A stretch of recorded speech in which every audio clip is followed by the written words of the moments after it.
Liverpool have gone ahead to defeat Chelsea in the Carabao Cup final that's been played at Wembley, and all has ended in a 1-0 loss to the side of Chelsea. Welcome to Rokani Media Football. How are you guys, and where are you watching us from? I go by the names of Rokani David. Smash the like button, comment and share. If you're watching us for the very first time, endeavor to subscribe to this channel so as not to miss out on stories that we do upload in here on a daily. Liverpool have once again went ahead to win this Carabao Cup, and I think this is really the second time in 3 years where Liverpool have gone ahead to lift this trophy. Remember, they lifted it in 2022 where they had to really go on penalties, and 10 penalties were taken, and then the goalkeeper of Liverpool went ahead to obviously save. I think it was Caballero who went ahead to obviously hit that ball over the bar, and it really resulted into Liverpool winning against Chelsea. So Chelsea have been really unlucky people, or a team playing the side of Liverpool, because Liverpool has gone ahead to beat him in a space of 3 years twice, and they've gone ahead obviously do the needful and really beat the side of Chelsea. But Chelsea have gone ahead to lose in each of their last 3 League Cup finals, 2019, 2020 and 2024. This after only losing 2 of their 7 in the competition between 1965 and 2015. So most of the time Chelsea had gone ahead obviously reached the final. They really went ahead to win it, but this time around it's really very bad, and it's really very bad, and the defeat is really painful. I know how a defeat is really painful, and Chelsea really had the urge and the upper hand to win this beautiful game of football, but they really lost it, and they really had the best chances of the game. If at all I'm to really say, they really had the best chances of the game, but they failed to obviously kill off chances. They really had this game at their grip, but they found themselves in a position of really losing out hugely, and they tried. Conor Gallagher, by the way, I think he missed the biggest chances of the night. Conor Gallagher looked like he was the one supposed to obviously score a goal for the side of Liverpool, for the side of Chelsea, but he couldn't. And Liverpool never really went ahead to threaten them a lot. But Virgil van Dijk first scored the first goal during the second half around the 60th minute. And Virgil van Dijk found himself in a position of really doing the needful. Heading that ball, it was a set piece, I think brought in by Robertson, headed it very well, but it was like an offside. You know, before the ball was really brought in, looks like Virgil van Dijk was really offside, and that goal was really ruled out. Then they went ahead to go ahead and really get chances. That is Chelsea that would have gone ahead to win this game of football, but they couldn't really kill them off. And for Liverpool, all they needed was a set piece in the 118th minute. That was in the 28th minute of the added time. And you know, they play for 120 minutes, but they are obviously 30. So with 2 minutes left, to really call this game off, Virgil van Dijk raises in the air, heads it, and went ahead to celebrate, and that was the winning goal. And it came in at a point where Chelsea had less to do.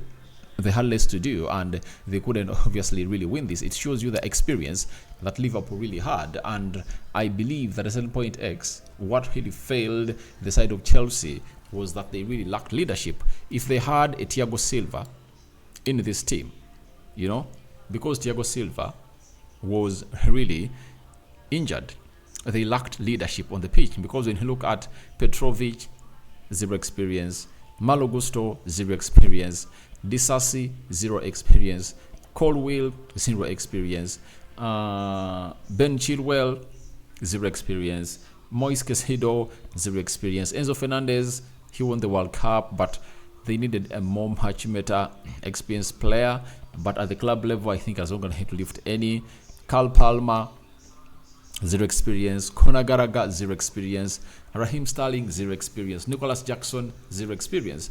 And even those players that he brought on through Madueke, 0 experience. Mokalo Modric, 0 experience. So it shows you that for Liverpool, they really had players who know what it meant to obviously perform at a huge level. For example, Kahela is a goalkeeper that is winning this for the second time when he's in the stitches of Liverpool.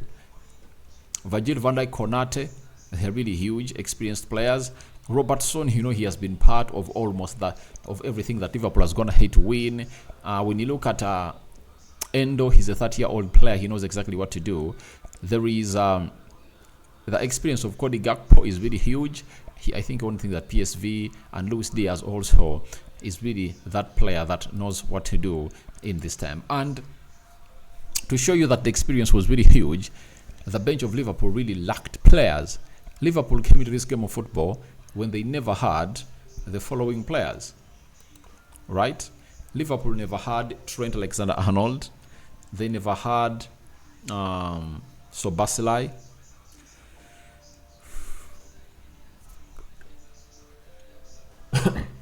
They never had Curtis Jones. They never had Mohamed Salah. They never had Diego Jota. They never had Darwin Núñez. And they went ahead to capitalize onto that and really got a win. And it shows you the huge experience that Jurgen Klopp really has and how it went ahead to outage Pochettino. Because at a certain point X, you'd ask yourself, why did Pochettino take off Raheem Sterling? Raheem Sterling was a winner at Man City. You know, he is the winner that they really had. And there is no way you really take off a player who was going to hate to win at different occasions. I think Raheem Sterling would have gone ahead to stay onto the field of play because as they lined up on the night, he was the most experienced player on the day. Now, let's go to the stats and how everything really went down. 19 shots by Chelsea, Liverpool had 24. 9 shots on target by Chelsea, Liverpool had 11. 46% ball possession by Chelsea. Liverpool had 54. 587 passes completed by Chelsea. Then 689 passes completed by Liverpool.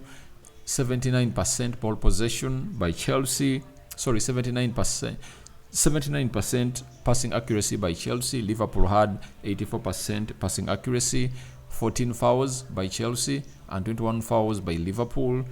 2 yellow cards to Chelsea, 5 yellow cards to Liverpool. That confirms to us that Liverpool committed more and more fouls than any of the teams that was on the field of play. Then 0 red cards to both sides, 3 offsides to Liverpool. 3 offsides to Chelsea, 2 offsides to Liverpool, 6 corners to the side of Chelsea, and 5 corners to the side of Liverpool. So that is how the stats were, and that's how they really went down at the side of Liverpool. So that is Virgil van Dijk for you, and he is going to hit to win it for the side of Liverpool. But when you look at Chelsea, they obviously have a long journey to do and play, because on Wednesday they are playing Leeds United in the FA Cup, and they really have another chance to really thrive through to the next round of the FA Cup, and maybe they can play at Wembley twice, as Man United did last season.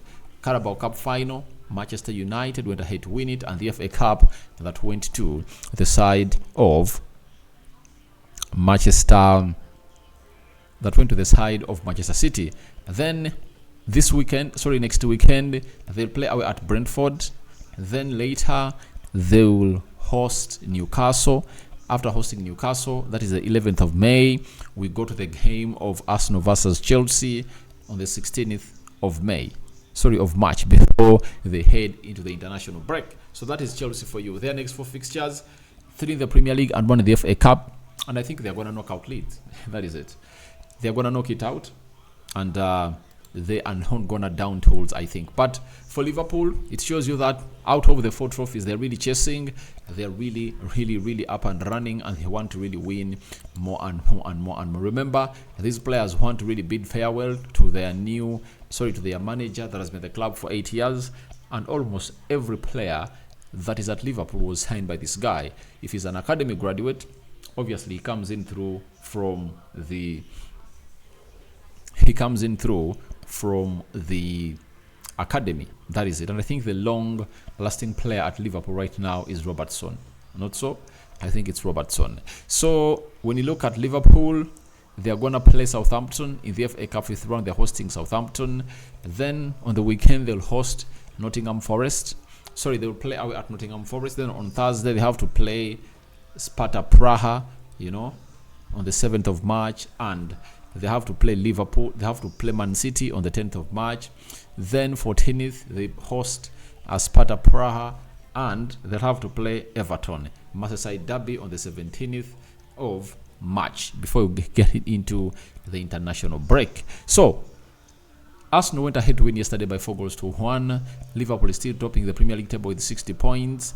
Man City is having 59 and Arsenal is having 58. So, Liverpool have it in mind that they need to obviously win this beautiful game of football. My man of the match, obviously, the goal scorer, that is Virgil van Dijk, kept it tight at the back, and Chelsea couldn't even score, and he went ahead to really score that important needed goal. So, I sign out for now. See you later. Rokani David is my name, and may the living to God bless you abundantly. See you later. The Muslims, Barakallahu Fikum. I'm out.